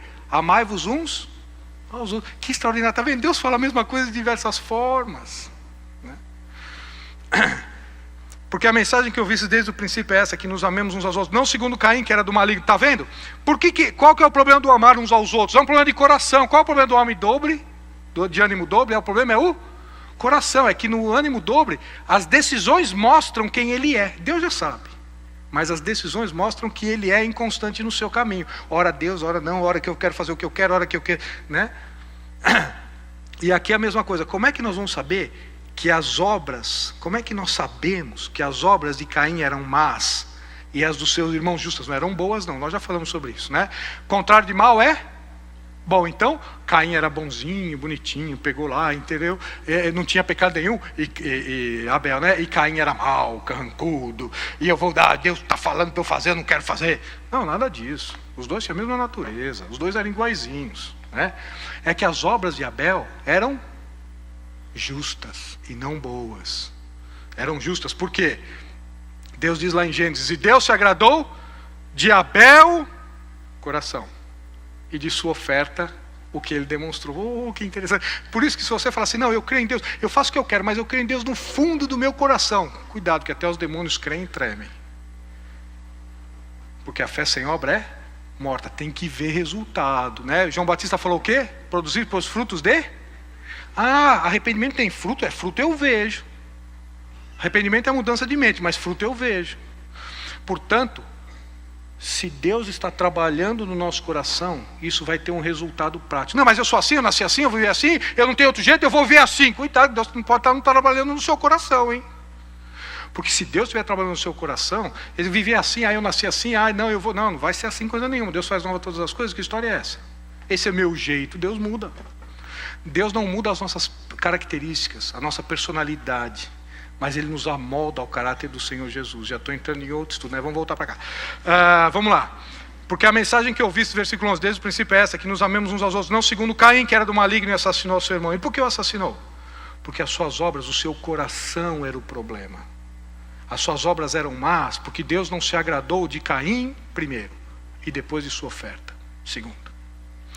As suas obras eram más, porque o seu coração não estava com Deus. E as do seu irmão, justas, porque no seu coração Abel creu na informação que recebeu, que devia derramar sangue. Irmãos, não vos maravilheis se o mundo vos odeia. Nós sabemos que já passamos da morte para a vida. Por que nós sabemos isso? Como é que Deus? Explica um pouco melhor. Isso aconteceu no meu coração, mas às vezes tenho dúvida. Então, explica um pouco melhor o que é passar da morte para a vida. Ele fala assim, porque vocês amam. Continuando o versículo. Porque amamos os irmãos. Aquele que não ama permanece na morte. Todo aquele que odeia seu irmão é assassino. Ora, vós sabeis que todo assassino não tem vida eterna permanente em si. Nisso conhecemos o amor em que Cristo deu a sua vida por nós. Devemos dar a nossa vida pelos irmãos. E 1 João tem que ler inteiro, viu? Não adianta, eu vou ler um capítulo e eu continuo no dia seguinte. Não, lê inteiro porque é uma sequência só. Não dá para, né? Fala sobre oração, sobre amor, sobre a justiça de Deus em Cristo, enfim. Mas esse aspecto do amor, olha que interessante. Ele fala o seguinte, você ama o seu irmão? Eu amo. Tem que amar, eu amo. Então, bom, Deus está falando que se eu sou nascido de novo, eu amo meu irmão. Então eu amo. E o que é amor? Então, é como Cristo amou a igreja. Como é que Cristo amou a igreja? Se entregou por ela. Vamos dar um exemplo um pouco mais próximo, que é do marido e da mulher. O marido tem que amar a sua esposa como Cristo amou a igreja. Quem vai ser o primeiro? De duas uma, ou nós não amamos porque nós estamos vivos, ou quem vai ser o primeiro a se atirar na frente do caminhão? Tem que morrer por ela. Então ninguém ama a esposa. Ou amor, o que é o amor? Filipenses nos mostra que o amor de Deus começou quando ele não julgou como usurpação o ser igual a Deus. Ele se esvaziou, assumindo a forma de servo, né? E foi obediente até a morte. A morte de cruz é a consequência final de uma atitude. E esse texto começa: tendo em vós o mesmo, está dizendo sentimento lá, né? A palavrinha no original é atitude. Tendo em vós a mesma atitude que Cristo teve, né? Qual foi a atitude que Cristo teve? Abriu mão de quem ele era, com todo o direito que Jesus tinha na eternidade passada, com toda a sua soberania, a sua majestade de permanecer onde estava e falar assim: eu vou dar ordem e acabou. Não fez isso. Ele abriu mão da sua posição e fez isso em favor da igreja, daqueles que creem, né? Fez isso em favor de morreu por todos, mas em favor de muitos. Depois nós vamos ver isso, né? Então veja, e o que é amor então? Como é que eu amo um ao outro, né? Não é de palavra, né? Não, versículo 18, filhinhos, não amemos de palavra nem de língua, mas de fato e de verdade, né? Eu amo todo mundo, vem cá dar um abraço. Não é isso não. É isso não. Amar uns aos outros como temos que fazer com as esposas, porque lembra, né? É extraordinário, eu não consigo deixar de falar. Lembra que o método de Deus é sempre de dentro para fora? Primeiro ele transforma o coração, depois as nossas vidas, né? Pregar aonde? Jerusalém, Judéia, Samaria, até os confins da terra. Nós temos que fazer bem com quem? Primeiro com os da família da carne, depois da família da fé, depois com todos, porque o método de Deus é assim, né? Então veja, como é que nós vamos amar uns aos outros? Primeiro começa dentro da sua casa, com a sua esposa. Vamos lá, como é que você tem que amar? Eu amo bem, vou lá te dar um abraço hoje quando chegar em casa antes do almoço. Não é isso não. Isso também, né? Isso faz parte, mas não é isso só. Como é que eu tenho que amar? Abra a mão. Nós temos direito, às vezes, de falar: não, mas eu tenho direito de fazer isso. Tem mesmo, é isso mesmo, não precisa abrir mão. Mas você ama? Abra a mão. Abra a mão em favor dela. Passamos por essa fase, abra a mão em favor do seu irmão. Não, mas eu tenho dinheiro, não tem nenhum problema, eu não estou pecando. Não está mesmo. Diante de Deus, onde é que está na Bíblia que eu não posso fazer, não é pecado? Olha lá, me mostra aqui. Não mostra não. Faz assim, ame o seu irmão. Nós vamos chegar a isso daqui uns 2, 3 domingos. Está escandalizando? A fé dele vai ser afetada com isso? Abra mão. Não abro mão. Não abro mão. Cada um tem que crescer com diante de Deus. E cada um se vira. É assim mesmo. É assim que eu vou. Cuidado que você está mostrando em quem você crê, né? Mas nós vamos chegar nesse estudo daqui uns 2 domingos, se Deus quiser. Para mostrar que o crente carnal não é o crente que vive no pecado. É possível o crente nascido de novo se distanciar? É possível, mas se é filho, Hebreus 12, Deus vai lhe dar uma paulada na cabeça. Dependendo, pode ser paulada, pode ser um raio, pode ser qualquer coisa, né? Mas vai te dar uma palmada, né? Deus vai buscar você de volta. Seja por, volta, Dante. Isso já aconteceu na minha vida algumas vezes. Sabendo que era pecado, eu falei: Deus, eu vou fazer. E não aconteceu nada, eu fiz, né? Algum ato, alguma atitude, e não teve problema não. Deus falou: vai se arrepender. Não vou não, porque fulano e tal também, mas o problema foi dele. E Deus falou: e aí Deus puxou a orelha, Deus deu umas palmadas, às vezes levei algumas surras de Deus, até que a gente volta, né? Você sabe o que acontece quando a ovelhinha? Porque a ovelhinha, coitado do burro, que é o animal mais burro que existe, né? Eu dou uma pena do burro que leva fome, mas quem é o animal mais burro que tem é a ovelha, né? Às vezes as pessoas vão falar: seu ovelha, né? Em vez de falar seu burro. Por quê? Porque a ovelha é o seguinte: se você levar a ovelhinha, o pastor leva a ovelhinha 364 dias por ano, e ela vai por aqui, tem um buraco, ele desvia, né? Com o cajado ele bate no rostinho dela, desvia. Se um dia ele não fizer, sabe o que acontece? É isso aí, ela cai no buraco, né?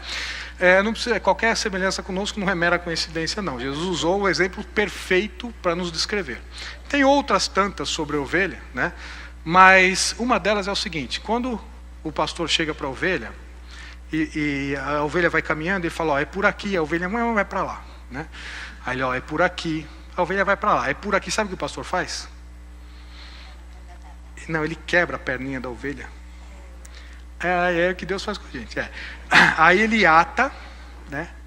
E leva ela no colo até ela se recuperar. Falou assim, tá vendo a próxima vez o que vai acontecer? Se escapar da próxima vez é isso. É claro que Deus tem os seus métodos com cada um de nós, né? Mas mostrando o seguinte, o crente carnal não é o crente que vive no pecado. Pecamos, somos incrédulos, estamos num processo de santificação. Deus está trabalhando com cada um de nós no seu tempo, da sua forma, de uma forma individual. Eu acho isso extraordinário em Deus, né? Deus trabalha comigo de uma forma diferente, trabalha com a minha esposa, com os meus filhos, com os amigos próximos, com os pais, enfim, né? Deus é extraordinário nisso. Mas, e lida conosco, lida com a nossa incredulidade, lida com o nosso pecado, nos repreende, nos corrige, fala, olha, aqui o caminho, vamos por aqui, né? Vai nos orientando nos passos e decisões da nossa vida. Mas se nós nos desgarrarmos de duas uma, ou seremos repreendidos por Deus, ou não somos nascidos de novo. Porque o nascido de novo não vive na prática do pecado. Por quê? Porque o que nele está é a divina semente. Romanos capítulo 14.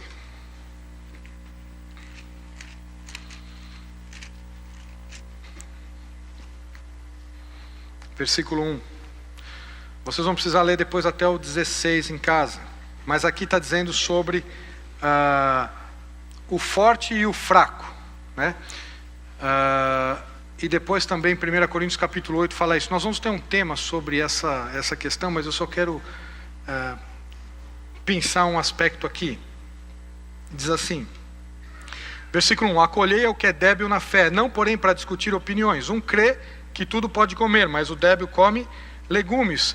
Quem come não despreza o que não come, e o que não come não julgue o que come, porque Deus o acolheu. E aqui está dizendo entre o forte e o fraco, como diz 1 Coríntios capítulo 8, né? Entre o forte e o fraco na fé. Esta convivência, né? entre os irmãos, entre o relacionamento. Aqui o contexto não é de doutrina. Em doutrina não se abre mão, como Paulo falava. Aqui é de costumes. Pode ou não pode? Faço ou não faço? Como é que é, né? Então Deus está dizendo, olha, há o forte e o fraco, né? Portanto, há diferentes idades dentro da igreja. Normalmente a gente fala o seguinte, não, mas eu entendo que a igreja tem que ser assim. Por quê? Porque eu faria assim, né? Eu, no lugar de fulano de tal, não faria isso. Não, mas primeiro que a igreja não é o nosso padrão. Segundo que nosso momento espiritual com Deus, nossa idade espiritual com Deus, pode não ser dos outros, né? E terceiro, nós não somos padrão para nada. Não, mas eu faria assim. Ok, então faça. Não queira que os outros façam assim.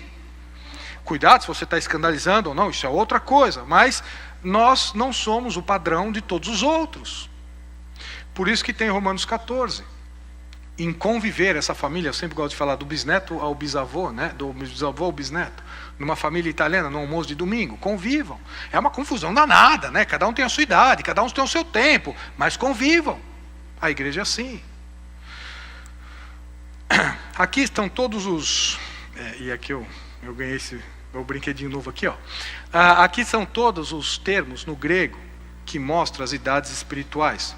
Nós não vamos conseguir ler todos os textos, mas deixa eu só explicar o que eles significam e vamos ver alguns deles. Teknon. Teknon vem da palavra ticto. Ticto é dar à luz.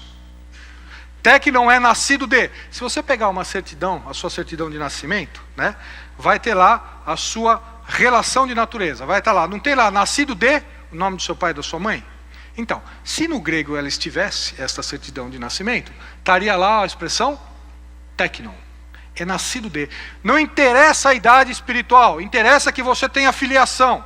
Não interessa se você é um filho desobediente ou obediente, interessa que você é filho de fulano e de ciclano. Teknon mostra a relação, natureza, ok? Brefos. Brefos é a palavrinha que mostra do recém-nascido, né? Aquele que está tomando leitinho na maternidade, é um recém-nascido, acabou de nascer, né? Néfios é essa palavrinha que nós vimos. Néfios é alguém sem entendimento, menor em qualquer estágio, inexperiente, ingênuo, é aquela faixa, né, de 3, 4, 5 anos, aí um pouquinho nessa faixa etária. Pedion, que vem de pediatria, né? A palavra que vem de pediatria, que é a fase infantil da criança. Todas essas palavras tem na Bíblia, né? E ruiostesia, que é traduzido como adoção, ou filho adulto, né? Vamos pegar só algumas palavras aqui. Vocês estão em Romanos 14, vamos para Romanos 8.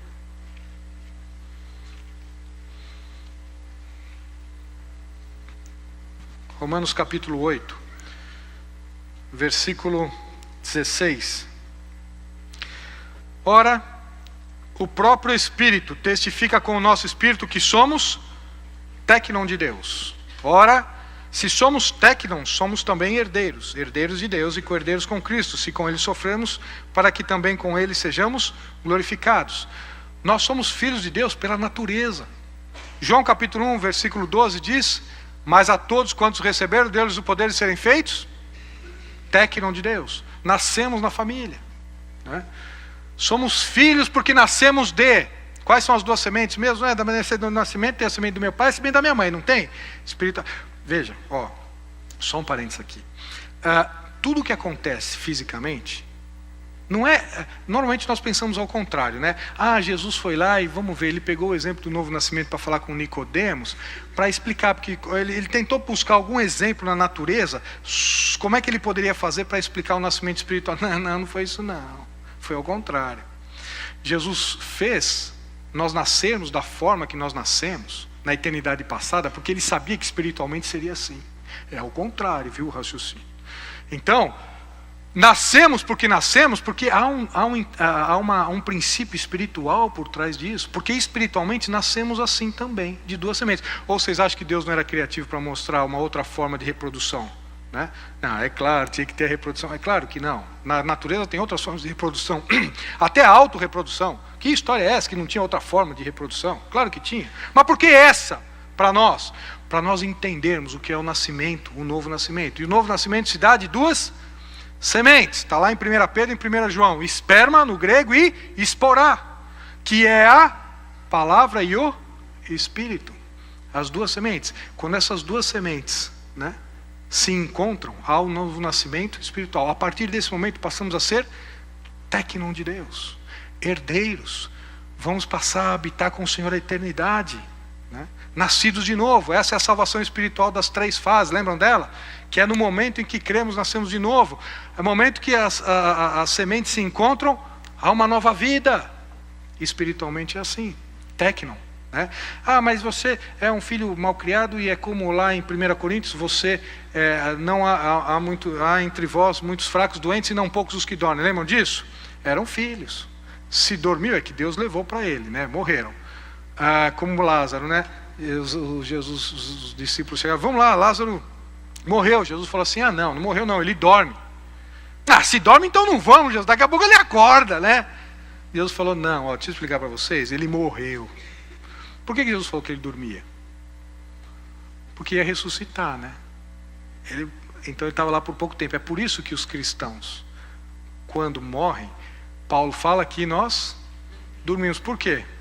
Porque é só por um período de tempo. Nós vamos receber esse corpo de volta na ressurreição. Por isso que dorme só usado para nascer de novo. Mas vamos lá. Tecnon, filiação, entenderam? Ficou claro? Natureza, nascido de. Brefos já é o recém-nascido. Né? Mas eu queria ler todos os textos. Olha que programão por hoje à tarde, né? 1 Pedro capítulo 2.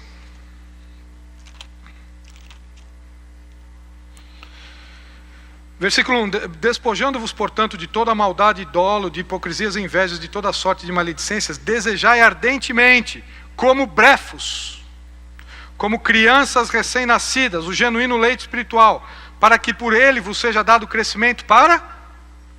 mas já não nasceu de novo? Que salvação é essa? Que salvação é essa? Vamos lá, hein? Vamos lá, me ajudem aí. Que salvação é essa? A santificação. É a segunda fase da salvação. É a salvação da alma, é a santificação. Portanto, vai tomando leitinho. Está vendo como leitinho é para gente inexperiente, é para bebezinho? Vai tomando leitinho, é porque ele não consegue praticar ainda, né? Quando ele começar a entender e praticar, ele vai começar a crescer espiritualmente. Mas enquanto ele é recém-nascido espiritual, tem que dar leitinho. E cuidado, porque normalmente as pessoas conversam e falam assim: vai aprender com Deus. Não, porque nós não fazemos isso com o nosso filho. Ou nós chegamos para o nosso filho e falamos assim, bom, chegamos na maternidade, depois no bercinho e falamos assim, ó, e não acorda a mamãe e o papai não. Quiser leitinho, vai pegar na geladeira. Nós não fazemos com o nosso filho, por que nós fazemos isso com os novos nascidos? Não, vamos precisar orientar, vamos precisar estar junto. Ah, tá vendo? Jesus falou assim, o quê? Fazei discípulos. E discípulo é o quê? É um caminhar juntos. Esse negócio de cada um por si, Deus para todos, é uma coisa que não está nas escrituras não, viu? Ah não, na igreja eu vou viver minha vida com Deus. Não vai viver. Para quem que Deus foi? Deus sabia onde é que estava Abel? O que Caim tinha feito? E o que ele falou para Caim? Caim, onde está teu irmão? O que ele falou? Não tem nada a ver com meu irmão, não. Tem sim! Você tem tudo a ver com o seu irmão. Quais os nossos relacionamentos? Eu nem sei quem veio na igreja domingo, quem deixou de vir, nem sei qual o problema que ele está falando. Não, cada um vive a sua vida. Como assim? Do que nós estamos falando? Brefos, tem que ter um cuidado. Tem que mostrar os passos, quem é o Senhor. Vai chegar uma hora que ele vai andar sozinho. Eu lembro quando minha mãe mandava eu comprar pão da padaria, eu era pequeno. E ela chegava assim, ó, vem cá, 5 horas da tarde você vai na padaria, é em tal lugar, está aqui o dinheiro, você vai pedir tantos pãezinhos, você vai pegar tal troco, você vai esperar o homem te dar, você vai lá, ela falava tudo, ó, quando você for atravessar a rua, você olha para os dois lados, você, né? Fazia isso. Passou o tempo, ela falava, olha, vai na padaria, compra tantos pãezinhos, está aqui o dinheiro, cuidado com o troco e tal. Passou mais algum tempo, ela, Dante, vai na padaria, cuidado com a rua, tantos pãezinhos. Passou algum tempo, Dante, vai na padaria. Passou mais um tempo, ela olhava no relógio, não foi na padaria ainda? Porque eu cresci. Mas no começo precisa falar o quê? Precisa falar, vocês não falam, não é assim em casa? Para os filhos, escova os dedos antes de dormir. Escova os dedos antes de dormir. Tem alguns com uns 20 anos ainda não... Mas vamos lá. Normalmente, né? Normalmente se cresce já não fala mais. Quem já sabe, põe pijama. Não, chegou a hora de dormir. Não é assim? Vai escovar os dentes, vai colocar pijama e tudo mais. Não é? Então, espiritualmente é a mesma coisa. Tem os brefos que precisam de leitinho ainda. Né? O problema é que tem os uguinhos que querem leitinho o resto da vida. E Paulo, o escritor aos Hebreus fala, vamos crescer. Pelo tempo decorrido, já pensou o Guinho no berço? Ele ficava no berço, quebrava o berço. Nos desenhos que a gente via, né? Os desenhos animados. O Guinho quer brincar e tal. E ele ia para o berço, quebrava o berço. Tanto tempo também. Quer ir para o berço? Pela prática, tem que ter as suas faculdades exercitadas para discernir não somente o bem como o mal. Néfios, esse é o texto que nós vimos, né? Vimos 1 Coríntios 3, está em Hebreus capítulo 5 que nós lemos. 1 Coríntios 3, Efésios 4,14, vamos abrir esse texto, Efésios 4,14. Esse aqui é interessante. Todos são, né? É que esse aqui, eu quero destacar um tema aqui. Efésios, capítulo 4, versículo 14. Olha aqui, ó. Versículo 11. E ele mesmo concedeu uns para apóstolos, outros para profetas, outros para evangelistas e outros para pastores e mestres, com vistas, com um objetivo, com uma meta, do aperfeiçoamento dos santos para o desempenho do seu serviço, para a edificação do corpo de Cristo. Deus nos dá os dons para nós ficarmos em casa. Deus nos dá os dons que nós temos para exercermos uns com os outros. Isso aqui nós já viram que não vamos conseguir chegar nos dons, né? Lá que nós tínhamos programado, porque não vai dar tempo, mas Deus deu o dom a vocês que não deu a mim, portanto vocês precisam exercer o dom que Deus deu a vocês comigo, para que eu possa crescer, porque é assim que funciona, porque é assim que o corpo funciona, até que todos cheguemos à unidade da fé e do pleno conhecimento do Filho de Deus, à perfeita varonilidade, à medida da estatura da plenitude de Cristo. Para quê? Qual o objetivo? Por que Deus nos deu os dons? Por que nós temos que exercer de um para com os outros? Qual o objetivo disso? Para quê? Para que não sejamos como néfios, como aquelas criancinhas que você chega para ela e fala assim, ó, não aceita bala na escola de ninguém, viu? E tem gente espiritualmente aceitando as balinhas. Agora é a doutrina tal. Vai todo mundo para lá. Agora fulano de tal falou que agora é o método americano todo mundo vai para lá. Agora descobriu-se uma nova forma de evangelismo. Todo mundo vai para lá. Paulo fala, para com isso. Para de ser néfio. Não sejamos como néfios ou meninos agitados de um lado para o outro e levados ao redor por todo o vento de doutrina, pela artimanha dos homens, pela astúcia com que conduzem ao erro. Mas, seguindo a verdade, em amor, cresçamos em tudo naquele que é o cabeça, Cristo, de quem todo o corpo, bem ajustado e consolidado pelo auxílio de toda a junta, segundo a justa cooperação de cada parte, efetua o próprio aumento para a edificação de si mesmo em amor. Muito provavelmente, quando uma igreja é cheia de néfios, é porque os dons não estão sendo exercidos. E se os dons não estão sendo exercidos, não é porque nós não temos, não, porque a 1 Coríntios fala que quando nós somos salvos pelo Senhor, o Senhor Jesus, que é o batizador, lembra que Jesus falou que vai batizar no Espírito e no fogo? No fogo é no Guiena, lá no lago de fogo, inferno. Tem tanta gente buscando o batismo no fogo do Espírito, cuidado, hein? Tem que entender direito. Então, batizar, o Senhor Jesus nos batiza no Espírito, como diz João Batista, e o Espírito nos batiza no corpo, nos dando um dom para exercer e para crescimento de um para com o outro. Vocês precisam exercer o dom de vocês comigo, hein? Vocês todos aqui me conhecem, sabem o que eu faço. Nós, né? É claro que sempre Deus, Jesus também tinha Pedro, Tiago e João, um grupo menor e tal, mas porque senão eu não cresço. A minha maturidade vai depender do exercício do dom de vocês. Que extraordinário, hein? Que família. Então isso que é um corpo? O corpo não é uma união de um monte de gente. O corpo é uma unidade naquele que é o cabeça que dá as ordens. Pediam, aqui é a criança pequena, né, em toda a fase, tem esses textos, e ruiostesia. Ruiostesia é o filho adulto. Ruiostesia, Romanos 8, vamos voltar lá. Romanos capítulo 8.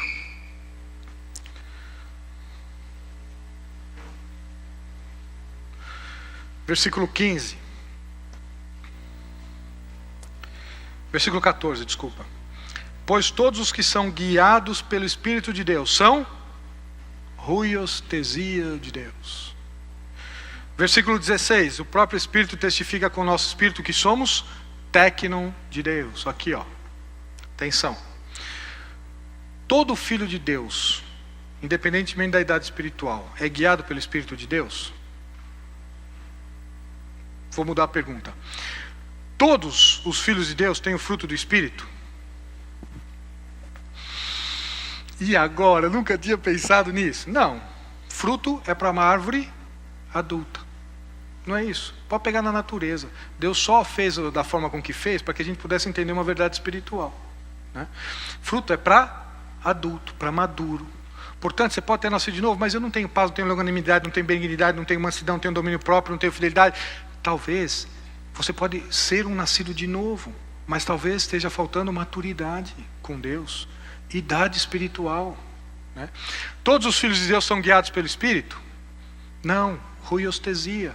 Os filhos adultos de Deus são guiados pelo Espírito. Agora, com todos o Espírito testifica com o nosso Espírito que somos filhos? Aí com todos. Nasceu de novo, pode ter 1 minuto de vida cristã, o Espírito passou a habitar em você, você passou a ser co-herdeiro, vai para o céu, nasceu de novo, excelente, perfeito. Mas há um processo para sermos guiados pelo Espírito de Deus. Há um processo de comunhão, há um processo de crescimento. Vida cristã, eu sou salvo, vou para o céu, vou fazer o que eu quero, do jeito que eu quero. Do que nós estamos falando, hein? O que nós estamos achando que... O cristianismo não é a nossa forma de viver, é a nossa forma de pensar. E para nós terminarmos, abram para Mateus capítulo 2. Eu não ia comentar isso, mas deixa eu só tentar... Como eu fui ensinado nisso,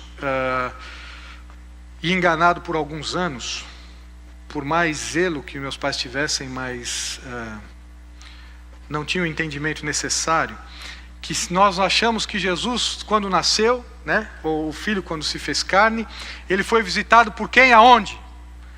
Pelos magos, não eram 3 e muito menos reis, né? Pelos magos, é porque associa com os 3 presentes que deram. Imagina, já pensou com aqueles presentes todos caminhar pelo deserto, iam ser assaltados, que era uma comitiva, mas não quero entrar nesse assunto. Vejam, Jesus foi visitado aonde? Pelos magos. Manjedoura? Isso eu fui ensinado desde pequenininho, né? Desde pequenininho eu fui ensinado. Os magos não foram em manjedoura coisíssima nenhuma. Mateus capítulo 2, é porque essas palavras no grego vão explicar isso. Mateus capítulo 2, versículo 1. Tendo Jesus nascido em Belém da Judéia, em dias do rei Herodes, eis que vieram os magos do Oriente a Jerusalém e perguntavam: onde está o recém-nascido rei dos judeus? Porque vimos a estrela no Oriente e viemos adorar. É evidente que eles não seguiram a estrela, porque se eles tivessem seguido a estrela, eles não teriam errado. Eles viram no Oriente, Deuteronômio diz, a hora que vocês virem a estrela, o rei vai nascer. Eles viram a estrela no Oriente, começaram a caminhar, e a estrela não apareceu mais. E começaram a caminhar, e onde nasce o rei? Muito bem, no palácio. Eles foram até o palácio. Onde é que está o rei? Nós vamos adorá-lo. Versículo 3, tendo ouvido isto, alarmou-se o rei Herodes e com ele toda a Jerusalém. Então, convocando todos os principais sacerdotes e escribas do povo, indagava deles onde o Cristo deveria nascer. Em Belém da Judéia, responderam eles. Porque assim está escrito por intermédio do profeta. E tu, Belém, terra de Judá, não és de modo algum a menor entre os principais de Judá, porque de ti sairá o guia que há de apacentar o meu povo Israel. Com isso, Herodes, tendo chamado secretamente os magos, vem cá, inquiriu deles com precisão. Me fala o seguinte, vem cá, vamos fazer umas contazinhas aqui. Quando que vocês viram a estrela lá? Quando que a estrela apareceu? Inquiriram deles com precisão, quanto ao tempo em que a estrela aparecera, E enviando-os a Belém, disse-lhes, ide, informai-vos cuidadosamente a respeito do menino. E quando o tiverem encontrado, avisai-me para que eu também ir adorá-lo. Depois de ouvirem o rei, partiram, e eis que a estrela que viram no Oriente, aí apareceu de novo, a estrela apareceu de novo aqui. E a estrela que os precedia até que, chegando, parou sobre onde estava o menino. Primeiro, a estrela que viram no Oriente, foram ver de novo quando saíram do palácio. E aí guiaram até aonde? E vendo eles a estrela, alegraram-se com grande e intenso júbilo. Entrando na casa, viram o peidio. Entraram onde? Na casa? Quanto tempo foi? Versículo 16. Vendo-se iludido pelos magos, enfureceu-se Herodes grandemente e mandou matar todos os meninos de Belém e todos os seus arredores de 2 anos para baixo. Será que ele falou assim, que idade eu vou pôr 2, 4, não sei, vou tirar a sorte aqui? Por que 2 anos? De 2 anos para baixo, conforme o tempo do qual, com precisão, se informara dos magos. 2 anos, quando os magos chegaram. Eles não tomaram avião não, viu? Eles foram vir caminhando do Oriente até lá. 2 anos, né? Essas palavrinhas no grego nos ajudam a entender essa chegada. Não, mas é só porque normalmente nós acreditamos sempre nas coisas que nós ouvimos falar, nós temos que examinar as escrituras, o que estão dizendo. Bom, domingo que vem, se Deus quiser, e eu não atrapalhar, né, porque normalmente eu atraso, nós vamos ver o texto, muitos serão chamados e poucos escolhidos. Então vimos a idade espiritual, salvos, comportamento, idade espiritual com Deus. Agora nós vamos ver, dentro daqueles que ouvem, quem são os chamados e quem são os escolhidos. Vamos orar? Senhor Jesus, muito obrigado pelo esse tempo, muito obrigado pela Tua palavra, pela sabedoria que é o Senhor Jesus, e pelo Teu Espírito que habita em nós, nos faz conhecer a mente do Senhor. Ó Deus, não para que tenhamos um conhecimento a mais, mas para que possamos praticá-los, e uma vez nascidos de novo pelas 2 sementes, que é o Teu Espírito e a Tua palavra, possamos caminhar em santidade para a maturidade espiritual, que é dada pelo Senhor mesmo em cada um de nós. Te agradecemos porque o Senhor lida conosco como indivíduos, como pessoas, a seu tempo, para a glória do Teu nome. Senhor, que a Tua palavra fique gravada nos nossos corações, para que o Senhor Jesus seja em nós glorificado. Em nome de quem pedimos. Amém.